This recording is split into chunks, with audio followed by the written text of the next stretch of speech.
কিয়ামত যে একদিন হবে, এই পৃথিবী যে ধ্বংস হয়ে যাবে, এটার ব্যাপারে সবার অগাধ বিশ্বাস আছে তো? না সন্দেহ সন্দেহ লাগে?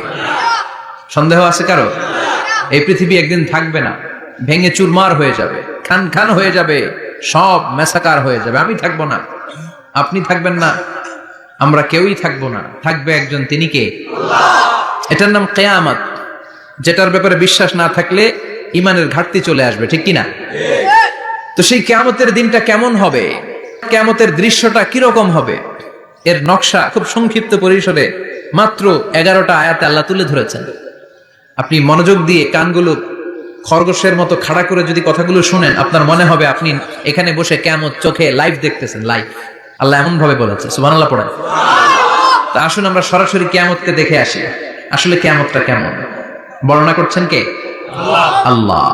সূরার নাম হচ্ছে সূরাতুল কারিয়া। কি নাম? আওয়াজ করে উত্তর দিতে হবে। সূরার নাম আল কারিয়া। চিৎকার মেরে বলেন, সূরার নাম কি? আল কারিয়া। এটা মাক্কি সূরা। কি সূরা?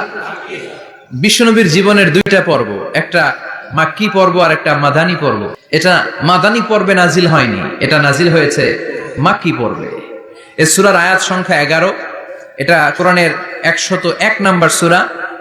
এটা আল কোরআন আল কারীমের 30তম পারায় অবস্থিত একটা সূরা। আমাদের অনেকেরই মাশাআল্লাহ মুখস্থ আছে, আছে না? ইমাম সাহেব নামাজে প্রায় পড়ে, অনেকেরই মুখস্থ। শুনতে শুনতে কবে যে মুখস্থ হয়েছে আমাদের নিজেরাও জানি না। সুবহানাল্লাহ পড়ে। কোরআনের ভেতরে খালি বরকত, এটার সাথে লাগলেই বরকত, মসজিদে গেলেই বরকত। মনের অজান্তে আমরা এই সূরাকে মুখস্থ করে ফেলেছি। কিন্তু এই সূরার ভেতরে যে আল্লাহ কিয়ামতের এত চমৎকার নকশা এঁকেছেন, এত প্রামাণ্য বর্ণনা দিয়েছেন, এটা আমরা অনেকে জানিই না। আসুন আমরা এই সূরার আলোকে দেখার চেষ্টা করি যে কিয়ামতটা কিরকম হবে। আল্লাহ একটা শব্দকে এই সূরা শুরুতে 3 বার উল্লেখ করে আমাদের দৃষ্টি আকর্ষণ করেছেন। আল্লাহ tried to draw our attention by mentioning 3 times a word, and that is al-qari'a. al-qari'a শব্দটাকে তিনি 3 বার উল্লেখ করে আমাদের দৃষ্টি আকর্ষণ করেছেন। একটা শব্দ 3 বার বললে মানুষের দৃষ্টি আকর্ষিত হয় না? যেহেতু এটা আরব দেশে নাজিল হয়েছে, আবার মক্কায়, মক্কার লোকেরা আরবি বুঝে, তাদেরকে প্রথম বলা হলো আল-কারিয়া। তারা ফিরে তাকালো, কি আল-কারিয়া? আবার বলা হলো মাল কারিয়া।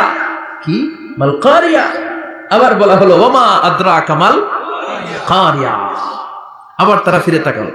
দৃষ্টি আকর্ষণের জন্য আল্লাহ তাআলা 3 বার এই শব্দটা বলেছেন। এজন্য এই শব্দের একটা সিগনিফিকেন্স, একটা গুরুত্ব, অর্থবহ একটা মানদণ্ড আছে না নাই? আল কারিয়া শব্দের অর্থ হচ্ছে বিকট আওয়াজ। আল কারিয়া মানে কি? কথা বলেন, আরো জোরে বলেন। বিকট আওয়াজ। এই বিকট আওয়াজটা তৈরি করার জন্য আল্লাহ তাআলা একজন ফেরেশতা তৈরি করেছেন, যার নাম হচ্ছে ইসরাফিল। নাম কি? ইসরাফিল। আমাদের মধ্যে অনেকের নাম কিন্তু আমরা ইসরাফিল রাখি, তাই না? ইসরাফিল আছে না নাই? আজরাইল কিন্তু রাখে না কেউ, ডরে। কেন রাখে না? ভয় পায়। কিন্তু ইসরাফিল আছে, আমার পরিচিত অনেকে আছে ইসরাফিল। তো এই ফেরেশতার পা হচ্ছে জমিনের নিচে, মাথা হচ্ছে আকাশের উপরে। এই ফেরেশতার কাজ হচ্ছে ওই বিকট শব্দ তৈরি করা। উনি একটা সাইরেনের মধ্যে ফু দিবেন, হুইসেল দিবেন, ট্রাম্পেট। ওই ট্রাম্পিটে, ওই সাইরেনে, ওই হুইসেলে ফু দিলেই শুরু হয়ে যাবে আল কারিয়া। মাল ওমা আদরাকা মাল। এই ফেরেশতার দায়িত্বই হচ্ছে ওই বাঁশির মধ্যে ফু দেয়া। হুইসেল, সাইরেন, ট্রাম্পিট, আরবিতে এটাকে বলা হয় আসুর। ইদা নুফিখা ফিস সূরি নাফখা ওয়াহিদা, যখন তিনি ওই সিংহে একটা ফু দিবেন, সব